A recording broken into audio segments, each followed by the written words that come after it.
Depuis votre adolescence, vous avez essayé de maigrir par tous les moyens. Je crois Oula. que tout ce qui existe, vous l'avez fait. Les régimes, évidemment, les médicaments, les cliniques diététiques, la mésothérapie, l'acupuncture, les opérations chirurgicales également. Lesquelles? J'ai eu l'anneau gastrique et ensuite la dernière intervention que j'ai subie, donc le bypass. Si on est obèse, il faut assumer ses responsabilités, c'est parce qu'on l'a choisi, c'est parce qu'on fait pas ce qu'il faut, et voilà. Donc si vous voulez pas être obèse, il y a du travail à faire, et voilà, bougez-vous. Mais ils ne voient pas ce que je subis, ils ne voient pas le mal que j'ai à l'intérieur. Je voudrais dire aux gens, arrêtez de nous juger, laissez-nous essayer de nous défendre, laissez-nous faire notre combat de tous les jours, mais sans nous regarder, sans nous maltraiter. Aidez-nous plutôt que de nous enfoncer. Ouais. Quoi. Bonjour à tous. Aujourd'hui, on va tenter de répondre à la question qui fâche.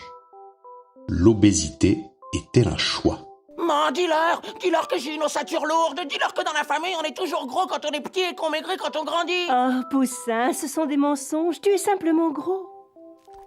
Et comme pour parler d'un sujet, il faut d'abord le définir, on va prendre la définition de l'OMS qui définit l'obésité comme étant une maladie chronique due à l'accumulation anormale ou excessive de graisse pouvant conduire à des problèmes de santé. On parle de surpoids pour un IMC supérieur à 25 et on parle d'obésité pour un IMC supérieur à 30. Et on va pas rentrer dans les considérations liées à l'IMC parce que bon, l'IMC en soi est une mesure qui est critiquable ou du moins qui n'est pas pertinente à l'échelle individuelle. Et puis de toute façon, c'est pas ce qui nous intéresse aujourd'hui. L'obésité peut contribuer à des problèmes de santé graves comme des inflammations chroniques, le diabète de type 2, des maladies cardiovasculaires ou encore certains types de cancers. Une étude du Lancet réalisée sur près de 4 millions d'adultes à travers le monde en 2016 a estimé que les personnes en surcharge pondérale perdent en moyenne 1 an d'espérance de vie et cette perte d'espérance de vie s'accroît avec les kilos en trop. Les personnes atteintes d'obésité modérée perdent en moyenne 3 ans contre 10 ans pour celles présentant une obésité sévère. Il existe énormément de causes pouvant favoriser le développement de l'obésité.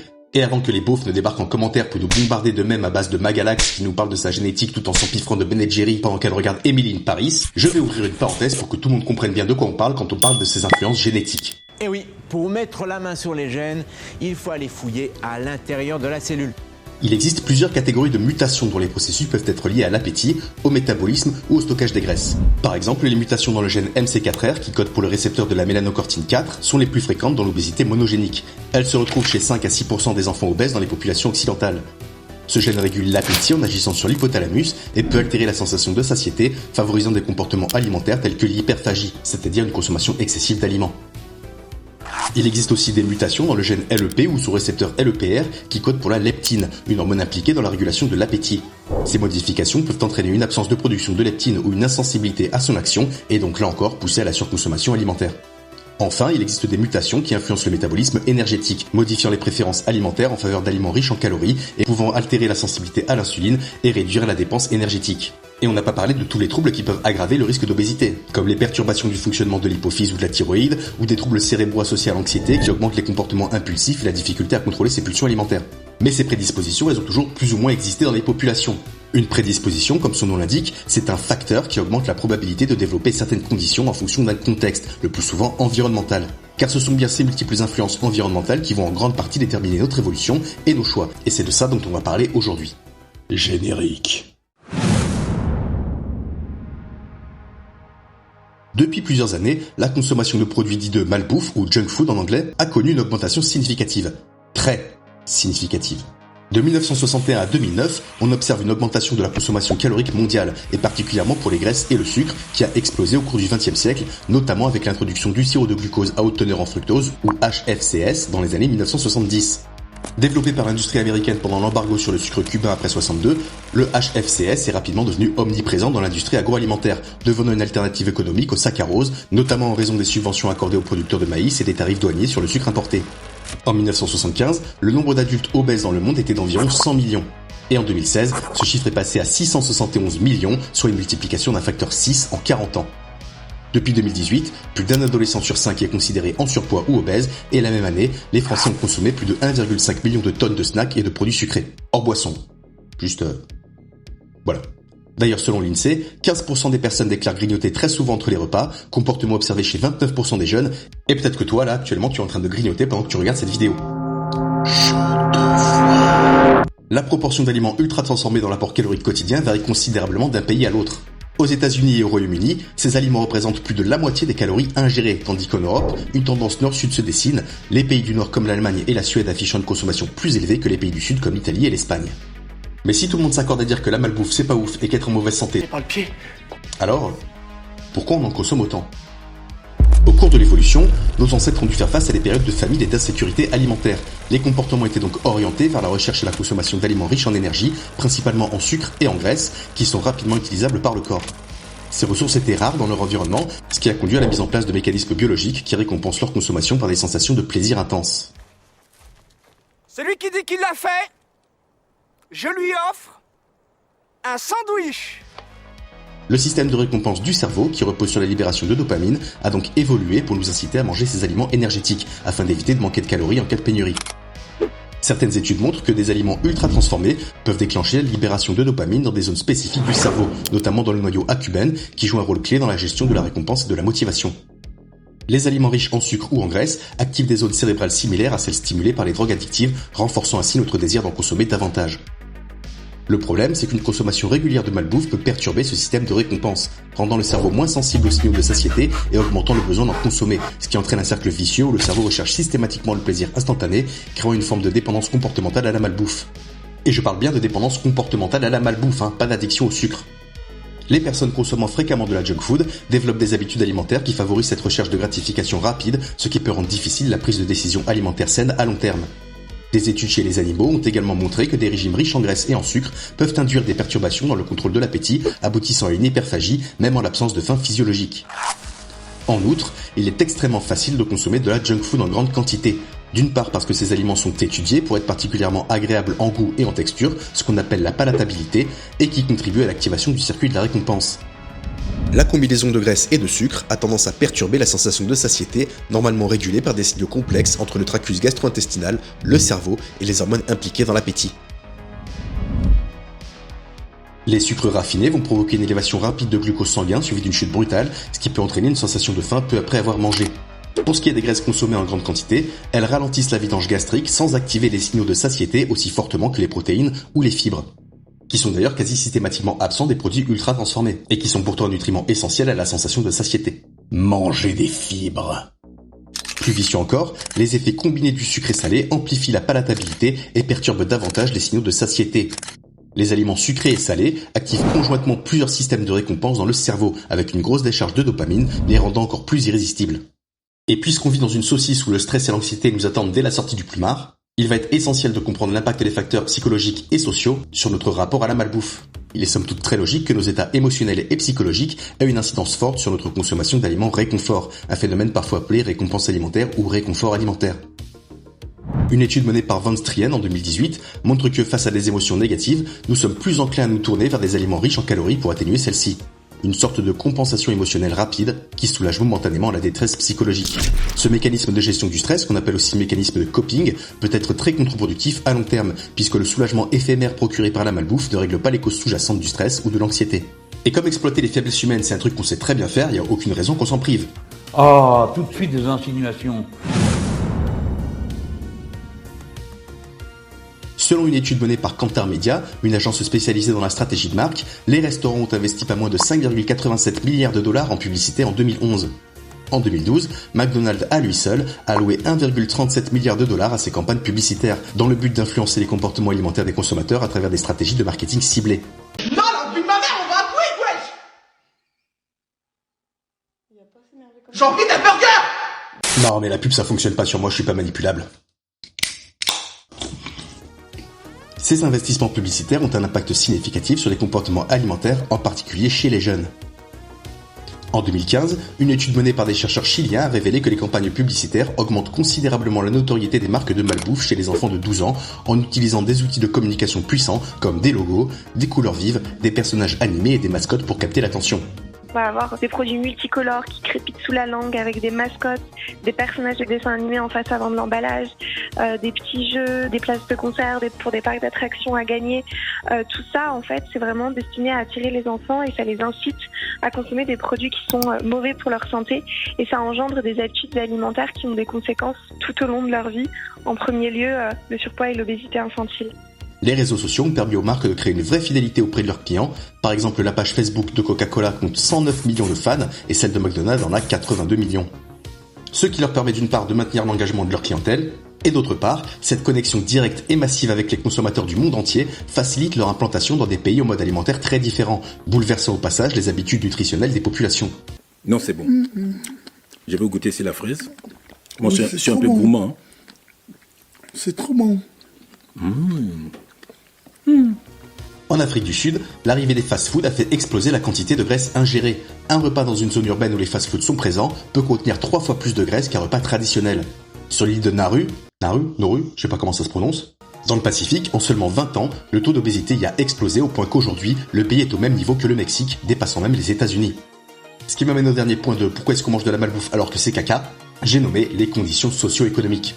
Un jour, j'aimerais bien essayer d'être pauvre. Mais juste un jour, parce que là, tous les jours, c'est fatigant. Les changements dans l'alimentation et l'urbanisation moderne ont profondément modifié nos habitudes alimentaires au cours des dernières décennies, et ces transformations sont liées en grande partie à l'industrialisation de la production alimentaire et à l'évolution rapide de nos modes de vie. L'émergence de l'agriculture industrielle et des chaînes de production a permis la massification des produits alimentaires transformés. Riches en graisses hydrogénées, en sucre ajouté et en additifs, ces produits ont pu bénéficier d'une durée de conservation prolongée et d'une production à bas coût, les rendant accessibles à grande échelle et en grande quantité. Les grandes marques investissent énormément dans des techniques de production et de distribution afin de rendre leurs produits disponibles à toute heure et partout, souvent au détriment de la qualité nutritionnelle. En parallèle, les progrès technologiques, l'évolution du mode de vie urbain et nos grandes villes modernes apportent avec elles un ensemble de défis qui influencent la façon dont nous nous alimentons, et qui va de pair avec l'augmentation de la sédentarité. Et on va pas l'aborder en détail dans cette vidéo, parce que ça va être trop long, mais bien entendu c'est également déterminant dans le développement de l'obésité. Le stress, les horaires de travail irréguliers ou la pression sociale sont des facteurs qui impactent fortement nos choix alimentaires. Dans une société qui tourne à 1000 à l'heure, entre temps de repas réduits, transport, obligations sociales et pression productiviste, la malbouffe offre une réponse rapide et abordable tout en se payant le luxe d'être disponible partout et d'offrir une gratification immédiate. Mais la malbouffe ne touche pas tout le monde de la même façon. Les inégalités économiques se traduisent clairement dans les comportements alimentaires, en particulier chez les jeunes. Les études montrent que les adolescents issus de familles économiquement défavorisées sont plus enclins à être en surpoids ou obèses. Ainsi, dans les pays développés, la prévalence de l'obésité est systématiquement plus fréquente en bas de l'échelle sociale. Dans l'Union européenne de 2013 à 2020, les femmes et les hommes des groupes aux revenus les plus faibles sont respectivement 90% et 50% plus susceptibles d'être obèses, comparés à leurs homologues du groupe aux revenus les plus élevés. Si ce gradient social est constaté partout, il est particulièrement élevé en France. Derrière la relative stabilité de la prévalence de l'obésité et du surpoids, les écarts entre les personnes les plus aisées et les plus modestes s'accroissent fortement et continuellement depuis le début des années 90. Selon l'enquête Obépiroge de 2020, en 23 ans, le taux d'obésité s'était que de 4 points chez les cadres, mais de plus de 9 points chez les ouvriers et de 10 points chez les employés. Le budget familial façonne et limite les choix alimentaires des foyers à revenus modestes. Ces ménages privilégient davantage les sodas, les produits céréaliers, les pommes de terre et la viande, tandis que les ménages plus aisés consomment davantage de légumes, de fruits et de poissons. Selon le baromètre du Secours populaire de 2018, la moitié des Français gagnant moins de 1 200 € par mois ont des difficultés financières pour manger des fruits et des légumes frais tous les jours. D'ailleurs récemment, on a pu observer la réapparition de maladies disparues depuis longtemps chez nous, comme le scorbut, une pathologie liée à des carences en vitamine C. Le scorbut, la maladie des pirates. Yoho. Qu'est-ce qui m'a poussé à m'engager pour cette campagne pauvreté, précarité du Secours populaire? C'est bon, j'ai d'une extraction sociale extrêmement modeste, de quartier, ce qu'on appelle aujourd'hui politique de la ville, et je vois que cette pauvreté, cette précarité depuis 30 ans ne cesse de s'accumuler et qu'il faut mener des combats maintenant sur un nombre de choses, donc c'est le moment de s'engager pour ce type d'action. Ces différences révèlent un phénomène systémique qui a des conséquences majeures sur la santé publique. Sur le long terme, les adolescents de familles moins favorisées ont plus de chances d'adopter de mauvaises habitudes alimentaires et de tomber dans un cercle vicieux qui entraînera des problèmes de santé à long terme. Tandis que les jeunes issus de familles plus aisées, ayant accès à des aliments plus sains, seront en mesure de mieux gérer l'impact de la junk food et de développer de meilleures habitudes qui vont réduire les risques de pathologies chroniques. D'ailleurs, j'en profite pour dire que le but de la vidéo, c'est pas de diaboliser la junk food ou les aliments ultra transformés. En soi, il n'y a aucun problème à consommer ce genre de produit du moment que la majorité de votre alimentation est composée d'aliments entiers dans les bonnes proportions, qui vont couvrir vos besoins nutritionnels en fibres, en acides gras essentiels, en vitamines et en minéraux. Vous n'avez pas répondu à ma question. Effectivement. Alors, l'obésité est-elle un choix ? Considérer l'obésité comme un simple choix individuel décorrélé de tout contexte matériel serait une simplification grossière, car elle est plutôt le produit de facteurs multiples et interconnectés où les déterminismes biologiques et sociaux jouent un rôle majeur. Les personnes en surpoids ou obèses sont fréquemment perçues comme manquant de volonté ou de contrôle, des stéréotypes qui ne tiennent pas compte de ces rapports complexes. L'anthropologue et sociologue Jean-Pierre Poulain, dans la lignée d'Erving Goffman, souligne que l'obésité agit comme un stigmate, une étiquette qu'on attribue à une personne, la réduisant à cette seule caractéristique. Cette étiquette permet de justifier une série de discriminations sociales que les individus stigmatisés finissent par intégrer et normaliser, et ce souvent jusqu'à l'acceptation. Dès 1968, des études américaines ont révélé que les individus ayant accès à l'université étaient généralement plus minces que ceux sans accès à l'enseignement supérieur. Plus récemment, l'OCDE a observé que les enfants avec un IMC standard sont 13% plus susceptibles d'obtenir de bons résultats scolaires que ceux en situation d'obésité. Et cette différence est encore plus marquée chez les filles, qui ont 27% de chances supplémentaires d'obtenir de meilleurs résultats scolaires lorsqu'elles ne sont pas obèses. De plus, les élèves obèses présentent une probabilité accrue d'absentéisme, et ce sur des périodes plus longues. Les enfants en surpoids ont également un niveau d'instruction inférieur et une probabilité plus élevée de ne pas terminer leurs études supérieures. Enfin, les garçons et les filles obèses sont respectivement 2 et 3 fois plus susceptibles d'être victimes de harcèlement, et on va même pas parler des discriminations à l'embauche. Face à cette stigmatisation, des mouvements tels que le body positive émergent pour inverser la perception sociale de l'obésité, en encourageant l'acceptation de tous les corps et en cherchant à lutter contre les préjugés liés au poids. Parfois maladroitement, puisque certains discours minimisent les risques sanitaires associés à l'obésité au lieu de promouvoir des comportements plus sains. I know this sounds bad, but that bite was like worth being fat for. No, I have no idea what the calories are for this. I don't give a shit. Bien qu'il existe une responsabilité individuelle dans la gestion de son alimentation et de son mode de vie, cette responsabilité est largement influencée par des conditions environnementales qui échappent souvent au contrôle des individus. L'accès à des produits alimentaires bon marché et ultra transformés, les pressions économiques, l'influence du marketing alimentaire et les modes de vie stressants rendent les choix sains plus difficiles à adopter pour une grande partie de la population, surtout dans des contextes défavorisés et surtout quand ces influences commencent dès l'enfance. Mais cela ne signifie pas pour autant que les individus n'ont aucune marge de manœuvre. Chacun peut tenter d'adopter des comportements plus sains à son rythme et à son échelle, que ce soit au niveau de l'alimentation ou de l'activité physique. Et si tout le monde n'a pas les mêmes ressources et doit faire des compromis, il est toujours possible d'agir et de trouver des leviers d'action pour progressivement améliorer son quotidien. Bon alors ça a l'air simple dit comme ça, mais quels sont ces leviers d'action ? Tout d'abord, prendre conscience de ces diverses influences et opter pour une approche réfléchie en changeant ses habitudes alimentaires peut constituer un premier pas important. Composer des repas à bas coût avec des fruits et des légumes surgelés qui sont plus abordables et se conservent plus longtemps, acheter moins de produits ultra transformés, par exemple pas plus de 1 sur 3 dans son panier, faire attention au Nutri-Score, limiter les boissons sucrées, préparer des repas à l'avance pour ne pas être tenté d'acheter un snack au distributeur et bouger plus sont autant de stratégies simples mais efficaces pour améliorer son alimentation tout en respectant son budget et son emploi du temps. L'objectif n'est pas de bannir totalement ces produits, mais plutôt de trouver un équilibre où l'on peut se faire plaisir tout en gardant une approche raisonnable pour préserver sa santé à long terme. Plus facile à dire qu'à faire, une autre idée serait de prendre conscience de l'impact du stress, de l'anxiété ou de l'ennui sur nos envies irréfléchies de grignoter et d'apprendre à gérer ses émotions et leurs causes, que ce soit par l'exercice physique, des formes de méditation ou même simplement avec un soutien social afin de réduire l'impact des pulsions alimentaires.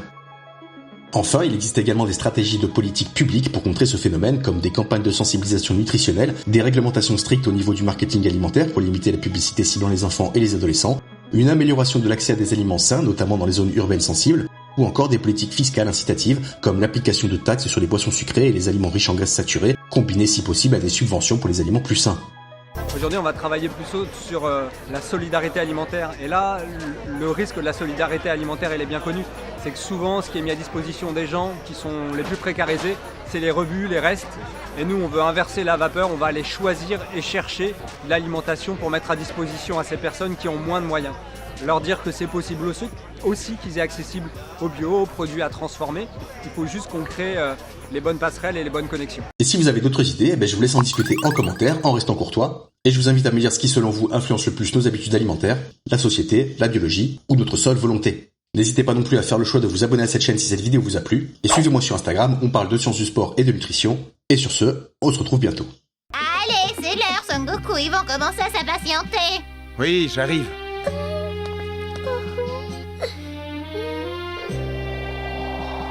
Au revoir les amis, bonne chance. On travaillera dur, je te promets. Au revoir, tu seras fier de nous. Au revoir. On se reverra sûrement un jour.